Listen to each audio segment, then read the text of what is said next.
भैया बाबा साहब हम लोगों के लिए लड़ रहे थे, अधिकार के लिए लड़ रहे थे, लेकिन उनके बच्चे दवा के मारे विदेशों में बाबा साहब, उनकी माता रमाबाई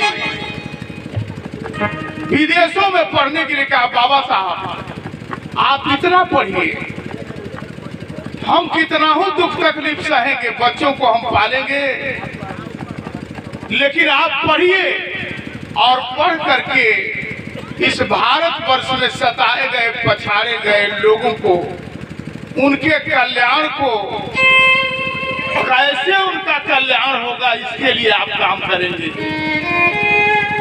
लड़त रहले बाबा साहब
सज्जनों, मेरी माता बहनों, जिन लोगों ने हमको हमारा हौसला अफजाई किया, बढ़ाया,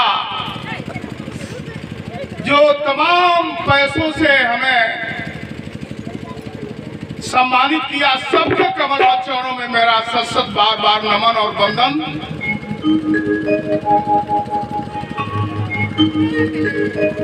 मात्र 4-5 साल की उम्र में ही माता भीमाबाई का देहांत हो जाता है। उनकी बुआ उनको पालती है बाबा साहब को।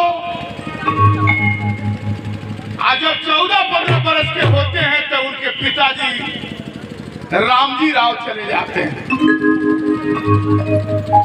ऐसे दुख भरी जिंदगी में बाबा साहब हम लोगों के लिए अपना पूरा जीवन लगाया। हमनी का फेर में बानी जा जो बढ़िया हैंड पाइप से पानी पीने का घर में, घरों में हैंड पाइप बाहर भी है। टिल्लू पंप लगा लेते बाबा साहब की कृपा से, नहीं तो फरके से पानी पियती समाज बाबा साहब ने अधिकार दिया। नहीं तो दूर से चढ़ल फरके रहो आऊ कहता सब भगवान पहले बना भगवान दिया। बाबा साहब ने अधिकार कानून बना करके दिया। ए भैया एगो डॉक्टर है, एगो डॉक्टर एक आदमी का आंख का ऑपरेशन बढ़िया से किया। आंख से टकाटक लौके लागल। वाइल तो जाके पूछ जाए कि लड्डू लेके काली माई के चढ़ावत रहे कलश के धन है महारानी रौरी कृपा से हमारा टक बताइए। डॉक्टर को कहता कि महाराज बहुत बढ़िया आदमी है आप, अच्छा डॉक्टर है, लड्डू खाइए। जिसने दिया उसका नाम नहीं। आज ये कुछ नहीं के दे तो कर दौड़ दौड़ी समाज गुलामी में लीन बा कहता दुख जात नहीं के जाई। बाबा साहब ने रास्ता दिया, उसको पकड़िए। आरे गोहरा के पाथी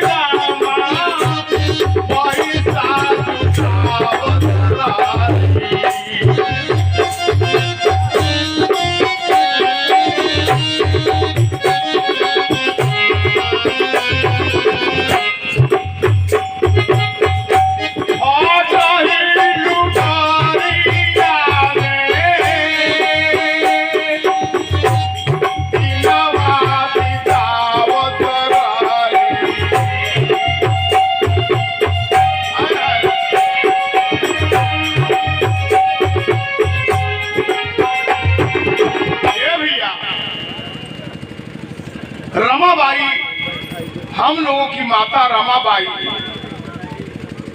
फटही लुगरी पहन करके अपना जीवन बिताती थी।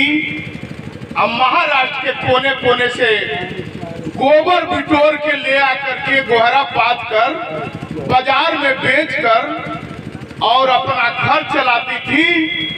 बाबा साहब का टेलीग्राम आया, रमा यहाँ बहुत तकलीफ हो रही है, कुछ किताबों के बिना, कुछ तुम्हारे पास पैसा हो तो। रमा बाबा साहब की धर्मपत्नी, आजकल के हमनी के माई बहन तो कहे सब तोरी खूने ना आई। छठ माई आई बड़ी नया साड़ी चाहिए। अरे लक्षण उतार हमारी माँ को देखिए। और रमाबाई ने दुख तकलीफ उठाकर बाबा साहब को कहा आप घबराइए नहीं। वो नहीं कहते हैं कि दवा के भाव में बेटा हमारा बेटी मर रहे हैं, कहती है घबराइए नहीं, मैं पैसा भेज रही हूँ, आप खूब पढ़िए। अरे फटही लुगरिया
बाबा साहब बहुत दुख तकलीफ काट करके बाहर से आने के बाद भी, पढ़ लिख करके अपने देश में आने के बाद भी बाबा साहब ने कहा कि जिन लोगों ने हमारे समाज को अछूत बना करके रखा है, अधिकारों से वंचित रखा है, मनुवादियों ने, चतुर चालाक लोगों ने बाहर से आकर हमारे लोगों का जो अधिकार छीन लिया है, जिन्होंने हमको नलके से पानी नहीं पीने दिया, स्कूल में बैठकर पढ़ने का अधिकार नहीं दिया, अपने लोगों के इस दर्द को मैं भुला नहीं पाया हूँ। ऐसे के कल्याण के लिए मैंने संकल्प लिया है, कुछ न कुछ तो करूंगा। ये भैया बाबा साहब को अवसर मिला, बहुत दूर नहीं जाना चाहते हैं। सादर प्रणाम दे इंस्पेक्टर साहब। बाबा साहब को अवसर मिला तो किसी के साथ अन्याय नहीं किया। भैया सबको भारतवर्ष में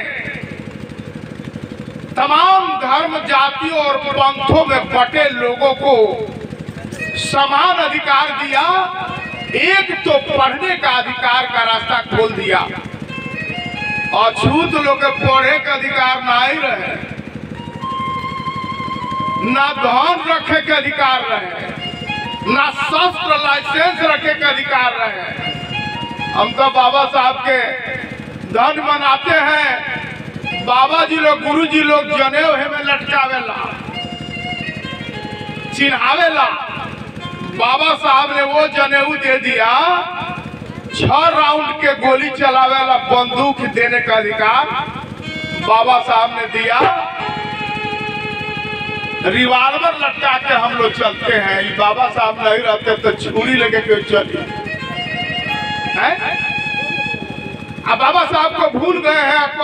जे बात से है दुर्गा माई जोमबाड़ी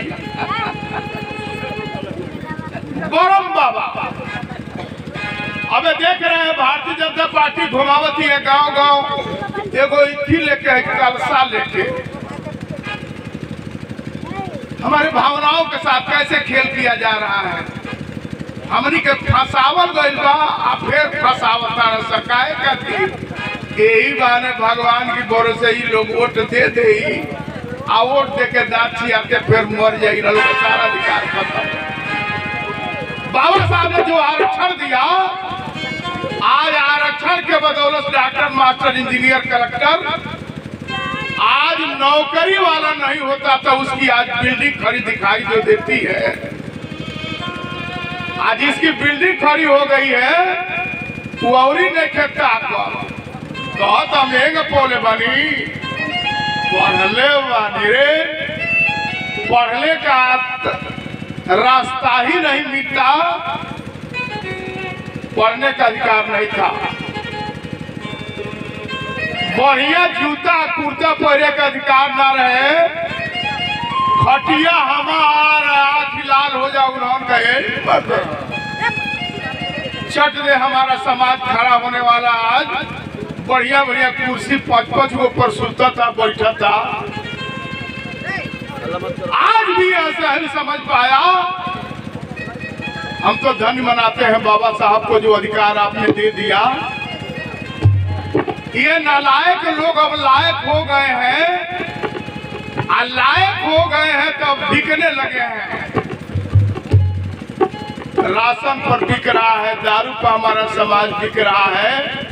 दारू ले लो, गोश ले लो, वोट दे दो, जिंदाबाद कह के कहता हमार दुख जाई जाई। अब लेके कलसा घूमता न सब, कहता न कि भगवान जी के दर्शन करे चले, गाड़ी भेज दिया सो, 500 रुपया भेज दिया सो, 1,000 रुपया खैले का इंतजाम, लोग जाई, कौन जाई? सारे बैकवर्ड अनुसूचित समाज के लोग जाई। अब भगवान राम के दर्शनों करी या गंगा में गंगा लाभ दे के चल आई घरे। कही की कह रही अयोध्या जी, अयोध्या जी जहाँ कोई युद्ध नहीं हुआ था, पुष्पमित्र शुंग ने बृहद्रथ मौर्य वंश के शासक की हत्या करके सारे बौद्धों को कटवा करके सरजू में डालने लगा। सर से युक्त हो गई सरजू। हम नहीं कर, इतिहास गवाह है, कोई माई का लाल इसे फेल नहीं कर सकता है। हम लोग बौद्धिस्ट हैं, दयालु कृपालु हैं। केहू कुदारी मांगे चल आयल जुआरे ओकरा के दिया गई आ सगा भाई कही के मरते कुदरिया तन चाहत रहा काम बा। आप कहेंगे कि ये बाबू अब क्या करी, जबान कट गई बा। मैंने बात दिया गया क्योंकि हम धर्मी आदमी, बैकवर्ड अनुसूचित समाज का आदमी, बौद्धिस्ट है, ईमानदार है, चोर बेईमान नहीं है।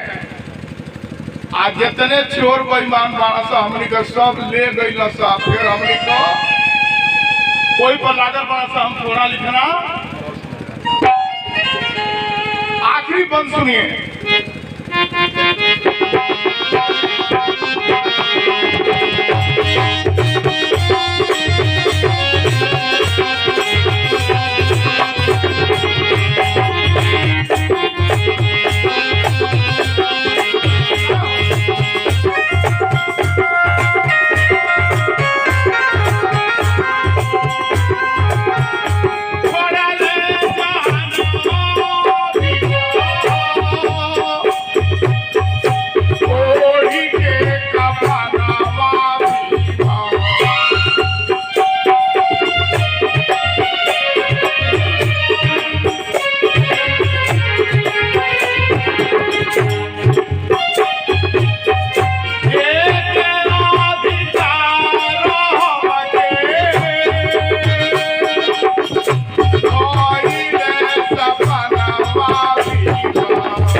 यह बाबा साहब के प्रति एक भजन थी। आपको मैंने प्रस्तुत किया कि बड़ा दुख तकलीफ उठा करके बाबा साहब ने जो अधिकार आपको दे दिया उसका सही इस्तेमाल करना। एक तो बाबा साहब ने क्या कहा, शिक्षित बनो। शिक्षित